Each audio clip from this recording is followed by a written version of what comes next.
नमस्कार दोस्तों, आज है हमारा डे 38 ऑफ आंसर राइटिंग। और आज हम लोग GS1 मॉडर्न इंडिया यानी मॉडर्न हिस्ट्री के रिगार्डिंग दो क्वेश्चन को डिस्कस करेंगे, क्योंकि आपको पता होगा कि हमारा आज का शेड्यूल यानी मंडे का शेड्यूल हिस्ट्री के लिए डेडिकेटेड है।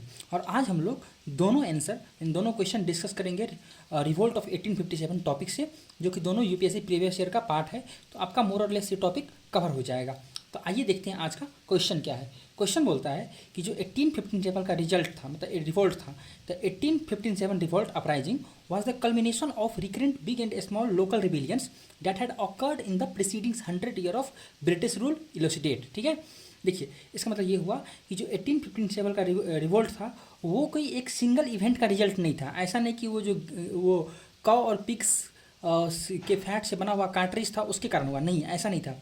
वो एक कल्मिनेशन था, मतलब एक फाइनल वार था। ठीक है, किस चीज़ का फाइनल वार था कि पिछले 100 ईयर में ब्रिटिश रूल के अगेंस्ट में जो बिग एंड स्मॉल लोकल रिविलियंस हुआ था उन सारे का कल्मिनेशन था। इसी बात को हमें एक्सप्लेन करना है, इलुसिडेट मतलब एक्सप्लेन करना है। ठीक है, आइए सबसे पहले बात करते हैं इसके एक इंट्रोडक्शन के बारे में। देखिए यहाँ पर मैंने क्या किया इंट्रोडक्शन में, यहाँ बताया कि जो सिपाही म्यूटनी यानी 1857 का जो रिवोल्ट था, जिसको हम लोग फर्स्ट वार ऑफ इंडिपेंडेंस के नाम से जानते हैं, वो एक्चुअली में क्या था, एक जॉल्ट था ऑन द कॉलोनियल रूल। ठीक है, यानी कॉलोनियल रूल पे एक धक्का था। ये एक वाटर सेट इवेंट था, क्योंकि एक बड़ा इवेंट था, क्योंकि इसमें बहुत सारी चीज़ शिफ्ट हुआ था, जिसको हम लोग नेक्स्ट क्वेश्चन में समझेंगे। It was A water set event but it did not occur in isolation. ठीक है, आइसोलेशन मीन्स वही केवल कार्ट्रिज के इवेंट से नहीं हुआ था। Rather it was a culmination of a series of a big and small local rebellions in the last 100 years. तो लास्ट 100 ईयर्स का जो भी स्मॉल और बिग लोकल रिविलियंस था उसका कल्मिनेशन था ये। तो दिस इज आवर इंट्रोडक्शन। अब आइए बात करते हैं बॉडी वाले पार्ट पे, क्योंकि बॉडी वाले पार्ट में हमको एक्चुअली मेरा बॉडी का पार्ट क्या होगा, ये जो recurrent big and small local rebellions था ना, इसी के बारे में बताना मेरा बॉडी का पार्ट हो जाएगा। ठीक है, तो देखिए, तो हमने बताया कि दीज रिविलियंस, वो जो small and big local rebellions था, is term as proto nationalist resistance. देखिए ये इस तरह से जो है ना, ये तीन टॉपिक के तीन अंदर इसको क्लासीफाई करके वार के बारे में लिखना, ऐसा आपको आई गारंटी यू कि और कहीं पे नहीं मिलेगा, क्योंकि ये मैंने खुद से लिखा है। ठीक है, तो मैंने बताया कि ये जो स्मॉल एंड बिग रिविलियंस था, इसको हम लोग प्रोटो नेशनलिस्ट रेसिस्टेंस के नाम से जानते हैं। ठीक है, और इसको तीन ग्रुप में डिवाइड कर दिया गया। एक है रीस्टोरेटिव रिवॉल्ट, एक है ट्राइबल रिवॉल्ट एंड रेसिस्टेंस, और दूसरा है last one is peasant revolts. नाम है पीजेंट रिवॉल्ट तो पीजेंट के द्वारा होगा, ट्राइबल रिवॉल्ट ट्राइबल के द्वारा होगा। ठीक है, और रीस्टोरेटिव जो है ना, उसमें कई सारे अलग अलग स्टेक होल्डर्स इन्वॉल्व थे। तो सबसे पहले बात करते हैं हम लोग रीस्टोरेटिव रिवॉल्ट के बारे में। उसमें पहला है सन्यासी रिवॉल्ट। देखिए सन्यासी, अब देखिए यहाँ जो मैंने ईयर लिखा, ये आपको याद करने की जरूरत नहीं है, बस आपके रिवीजन के लिए हमने यहाँ पर डाल दिया। ये सन्यासी रिवॉल्ट 1763 से लेके 1800 के बीच में चला था, बंगाल में हुआ था। और जो पीजेंट और अनएम्प्लॉयड सोल्जर्स, ठीक है, अनएम्प्लॉयड सोल्जर्स, जमींदार्स और लोकल ये रेबिलियंस लोकल रिलीजियस लीडर, ये लोग ना हर्मिट यानी कि हर्मिट का dress, hermit in the sense कह सकते हैं सन्यासी का ड्रेस एक तरह से पहन के ब्रिटिश के अगेंस्ट में विरोध कर रहे थे। ठीक है, ये हो गया। चूँकि इसमें कुछ होली प्लेसेस जो था इनका, जो पवित्र स्थान, वहाँ जाने से इनको रोका गया था। ठीक है, और इसका एक काउंटर पार्ट मुस्लिम के रिगार्डिंग भी था, जिसको हम लोग आगे देखेंगे। ठीक है, ये पहला हो गया सन्यासी रिवोल्ट। दूसरा है रिवोल्ट ऑफ राजा of Vizianagaram. Vizianagaram is a place in Andhra Pradesh. ठीक है, तो यहाँ पर क्या था ना कि पीपल रिवोल्ट किया था फॉर देयर इंडिपेंडेंस, क्योंकि ब्रिटिश ने क्या किया था, विजयनगर जो स्टेट था उसको अपने अंदर ला लिया था। तो पीपल अपने इंडिपेंडेंस के लिए यहाँ पर फाइट किया था। Third one is revolt of Diwan of Travancore. ठीक है, त्रावणकोर बहुत ही फेमस स्टेट है इन तमिलनाडु। ठीक है, तो वहाँ पर जो वहाँ के जो दीवान था, ठीक है, उसको ना ब्रिटिश सब्सिडरी अलायंस के अंतर्गत लाया था। तो इसके अगेंस्ट में वहाँ का पीपल और जो वहाँ का दीवान था वो रिवोल्ट किया था। Next one is Mysore revolt. Tipu Sultan के डेथ के बाद वहाँ टैक्स बर्डन और ज़्यादा बढ़ा दिया गया था वार को कंपनसेट करने के लिए ब्रिटिश द्वारा, जिसके कारण लोकल पीपल वहाँ रिवोल्ट किए थे। तो ये था रीस्टोरेटिव रिवोल्ट, मतलब चीज़ों को रीस्टोर करने के लिए ये रिवोल्ट हुआ था। ठीक है, मेरा दूसरा पॉइंट है, that is the tribal revolt. Tribal revolt में 1857 से पहले दो फेमस रिवोल्ट हुए थे। एक है कोल अपराइजिंग्स और दूसरा है संथाल रिविलियंस। देखिए जो कोल अपराइजिंग का में क्या क्या हुआ था, ये 1831 में हुआ था। तो एक कोल ट्राइब है छोटा नागपुर, जो झारखंड का रीजन है। ठीक है, तो छोटा नागपुर में एक कोल ट्राइब रहते हैं जिन्होंने अपराइजिंग किया था। क्यों? Due to movement of outside cultivator into the regions. ठीक है, इसका मतलब ये हुआ कि जो ट्राइबल रीजन है वहाँ बाहर से लोग आने लगे, और वो ऑफकोर्स ये ब्रिटिश के ज़मींदार लोग थे जो यहाँ पर इन्फिल्ट्रेट कर रहे थे in the region. Imposition of excise duty on the toddy. Toddy का मतलब होता है, शायद आप लोग जानते होगा, ताड़ी, वो जो तार के पेड़ से निकाला जाता है, जिसका यूज़ किया नशा करने के लिए। इस पर एक्साइज ड्यूटी लगाना शुरू कर दिया गया था बाय द ब्रिटिश। तो imposition of the excise duty on the toddy, तो इसके लिए रिवोल्ट कर रहा था क्योंकि ये इसका लोकल चीज़ था, इस पर एक्साइज ड्यूटी क्यों लगेगा। Third one is forceful opium cultivation, वहाँ के जो ट्राइबल पीपल थे उससे फोर्सफुल ओपियम कल्टीवेशन कराया जाने लगा था। तो इन मुद्दों को लेकर इन्होंने रिवोल्ट किया। Next one is Santhal rebellion 1855-56 में हुआ था। ये बहुत ही one of the most important tribal rebellion था ये। तो बहुत बड़े एरिया कवर कर रहा था, बिहार में भागलपुर से लेके राजमहल हिल्स जो कि झारखंड का एरिया है उस पूरे रीजन को ये कवर करता था, ठीक है। और यहाँ पर क्या हुआ कि जो जमींदार है और जो मनी लेंडर है उसके अगेंस्ट में ट्राइब्स लोग विरोध कर रहे थे। क्यों?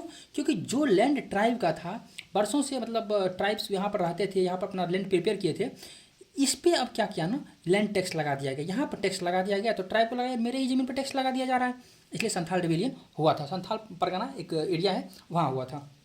तो ये रहा ट्राइबल रिवोल्ट के regarding. Third one is peasant revolt. Peasant मतलब वही जो किसान लोग होते हैं, ठीक है। तो उसमें है सन्यासी रिवोल्ट, जिसके बारे में बात किए थे हम लोग। हिंदूज किए थे सन्यासी रिवोल्ट और फकीर मुस्लिम्स किए थे फकीर रिवोल्ट, ठीक है। सन्यासी रिविलियन या फकीर रिविलियन बंगाल में हुआ था। सेम चीज़ था, होली प्लेसेस पे एंट्री को बैन किया गया था, इसलिए ये रिवोल्ट हुआ था। Then one is Pagalpanthi rebellion. नाम से तो फनी लग रहा होगा लेकिन इसका नाम ही यही था क्योंकि यहाँ जो जो उसका लीडर था उसको उसको पागल के नाम से जाना जाता था। वो पागल ने जो आप लोग समझ रहे हैं, मतलब वो वहाँ वो टाइटल दिया जाता था, ठीक है। तो पागलपंथी रिविलियन फिरोजपुर में हुआ था 1824 में। करम शाह, ठीक है, इसको लेड किया था। क्यों? Against exploitation of peasant bye the जमींदार। ये तो पूरे भारत में हो रहा था, अगर आपको कोई भी रीजन नहीं पता है ना तो ये तो आराम से आप दे सकते हैं। नेक्स्ट है फरीजी मूवमेंट, ठीक है। तो फरीजी मूवमेंट क्या था? देखिए, फरीजी मूवमेंट पीजेंट्स के द्वारा ये लेड किया गया था, है ना, held by peasants against forced cultivation of opium and excess land revenue extraction by the zamindar. Opium cultivation और जमींदार ज़्यादा लैंड रेवेन्यू ले रहे थे पीजेंट्स से, इसलिए फराजी मूवमेंट हुआ था। Next Moplah revolt. देखिए, मोपला रिवोल्ट थोड़ा सा इंपॉर्टेंट है। मोपला क्या है ना, मोपला एक मुस्लिम पीजेंट्स कम्युनिटी है। कहाँ पे? मालाबार कोस्ट में, ठीक है। तो एक्चुअली हुआ क्या था ना कि वहाँ जो लैंडलॉर्ड था उसका नाम था जेनिस। जेनिस, वहाँ लैंडलॉर्ड हिंदूज थे, पीजेंट्स मुस्लिम थे। तो ब्रिटिश के ऑर्डर पे ये जेनीज ने क्या किया, इस मुस्लिम्स से, यानी जो पीजेंट्स थे, यानी लैंडलॉर्ड ने पीजेंट्स से अपना लैंड को छीन लिया। तो ऐसा लगा कि हिंदूज ने क्या किया, मुस्लिम से ज़मीन को छीन लिया। तो ये मोपला ने क्या किया, रिवोल्ट कर दिया अगेंस्ट दैट जेनीज, यानी हिंदूज के अगेंस्ट में रिवोल्ट कर दिया। बहुत सारे टेम्पल को डिस्ट्रॉय किया गया, ठीक है। तो finally it turn into the communal clash. तो इस तरह से हम कह सकते हैं कि 3 हेडिंग्स में हमने जो रिवोल्ट पढ़ा है, रीस्टोरेटिव, tribal and peasant revolts.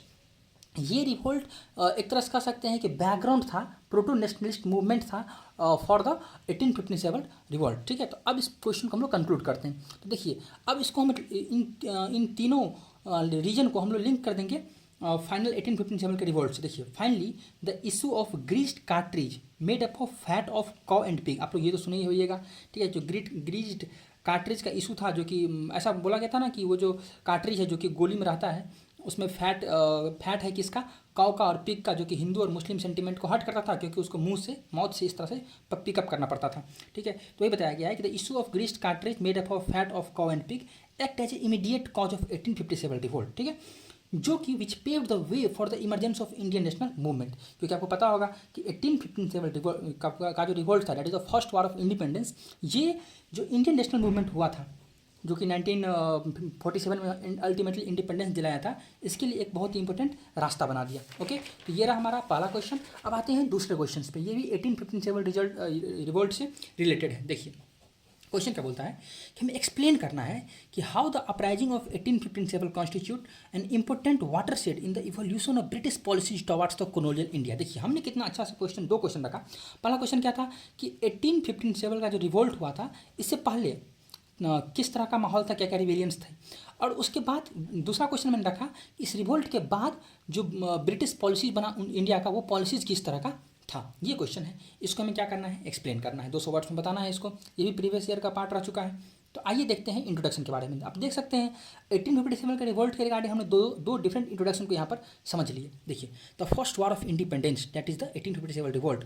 Although ये suppressed by the East India Company, क्योंकि देखिए इस क्वेश्चन मेरा मोटो क्या है, हम रिवोल्ट के बाद के बारे में बात कर रहे हैं, इसलिए मैंने बताया कि रिवोल्ट को ब्रिटिश ईस्ट इंडिया कंपनी ने सप्रेस तो कर दिया with great force, but it has landmark impact. बहुत ही शानदार, इसका बहुत ही कह सकते हैं कि बहुत ही ज़्यादा इंपैक्ट रहा, both on the Indian struggle of independence, जिसको हमने पिछले क्वेश्चन में देखा कंक्लूजन में कि ये इंडियन इंडिपेंडेंस के लिए एक रास्ता बना दिया, and British approach towards the India, ठीक है, कि ब्रिटिश का पॉलिसी में भी चेंजेस आया। तो वही बताया गया है कि क्या क्या चेंजेस आया।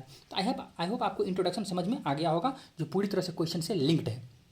देखिए, the evolution of British policy towards India after 1857 revolt. देखिए, पहला पॉइंट मैंने बताया, transfer of power from the company to the crown, that's a very famous topic, very famous point. देखिए, तो ये मैंने बताया कि देखिए 1857 रिवोल्ट के बाद 1858 में गवर्नमेंट ऑफ इंडिया एक्ट 1858 आया था, जिसमें लॉर्ड कैनिंग ने अनाउंस किया था ये इलाहाबाद दरबार में कि जो पावर है ना, पावर वो ब्रिटिश ईस्ट इंडिया कंपनी से ट्रांसफ़र होकर क्राउन के हाथ में आ गया अब, जिसको हम लोग बोलते हैं क्वींस प्रोक्लेमेशन। ठीक है, तो क्वींस प्रोक्लेमेशन के माध्यम से लॉर्ड कैनिंग बताए थे इंडियन पीपल को कि अब कंपनी आप पर राज नहीं करेगा, अब डायरेक्ट आप क्राउन के सिटीजन हैं। ठीक है, ये हुआ पहला पॉइंट। दूसरा पॉइंट है change in the military setup. देखिए, अल्टीमेटली इसको सिपाही विद्रोह कहा जाता है, सिपाही रिवोल्ट कहा जाता है। तो ब्रिटिश ने सोचा क्यों ना इस मिलिट्री सेटअप को ही चेंज कर दिया जाए, ताकि फ्यूचर में कुछ इस तरह का रिवोल्ट देखने को ना मिले। तो first point is proportion of Indians in British army was reduced and Europeans increased. क्योंकि अगर आर्मी में भारतीय लोग कम रहेंगे तो ऑफकोर्स रिवोल्ट होने के चांस कम है, और यूरोपियंस को बढ़ा दिया गया। दूसरा है कि देखिए, जो मेन रिवोल्ट वाला एरिया था, like Bihar, Awadh, central India का पार्ट, कुछ साउथ इंडिया का पार्ट, ठीक है, तो वहाँ से ना सोल्जर के रिक्रूटमेंट को रिड्यूस कर दिया गया, कम कर दिया गया, और जो गोरखा, सिख, पठान, यहाँ से रिक्रूटमेंट को बढ़ा दिया गया अमंग द इंडियंस। ठीक है, तो ये दूसरा पॉइंट हो गया। तीसरा पॉइंट क्या है, ये लीनेंसी टुवर्ड्स प्रिंसली स्टेट्स। देखिए, ब्रिटिश के अंदर फियर, सबसे सारा फियर क्या था ना, कि भविष्य में फिर से कोई म्यूटनी ना हो जाए, फिर से कोई विद्रोह ना हो जाए। इसलिए ब्रिटिश ने क्या किया कि एश्योर्ड किया प्रिंसली स्टेट को कि फ्यूचर में उसके टेरिटरी को एनेक्स्ट नहीं किया जाएगा। ठीक है, यानी ये एक लीनियंसी दिखाया गया, लूजनिंग दिखाया गया, सॉफ्टनेस दिखाया गया towards the princely states. Fourth one is divide and rule on the religious ground. ये तो ब्रिटिश का पॉलिसी रहा। कैसे कैसे किया वो मैंने बता दिया यहाँ पर। देखिए, रिवोल्ट के बाद जो भी ऐसा, देखिए ऐसा माना गया था ना कि 1857 के रिवोल्ट का जो हेड वो कौन थे, बहादुर शाह जफर, एक मुस्लिम थे। तो ब्रिटिश ने क्या किया कि रिवोल्ट के बाद मुस्लिम्स के लैंड और प्रॉपर्टी को स्नैच कर लिया, छीन लिया। ठीक है, और गवर्नमेंट ना हिंदू को फेवर करना शुरू कर दिया, जिससे हिंदू मुस्लिम कम्युनल टेंशन और इंक्रीज कर जाए, दोनों के बीच में दूरी बढ़ते चले जाए। ठीक है, next one is change in army. अब आर्मी स्ट्रक्चर में क्या क्या चेंजेस लाया, तो देखिए जैसे आज चलता है ना गोरखा रेजिमेंट्स, ये सिख रेजिमेंट्स, राजपूताना रेजिमेंट, वो उसी टाइम का देन है।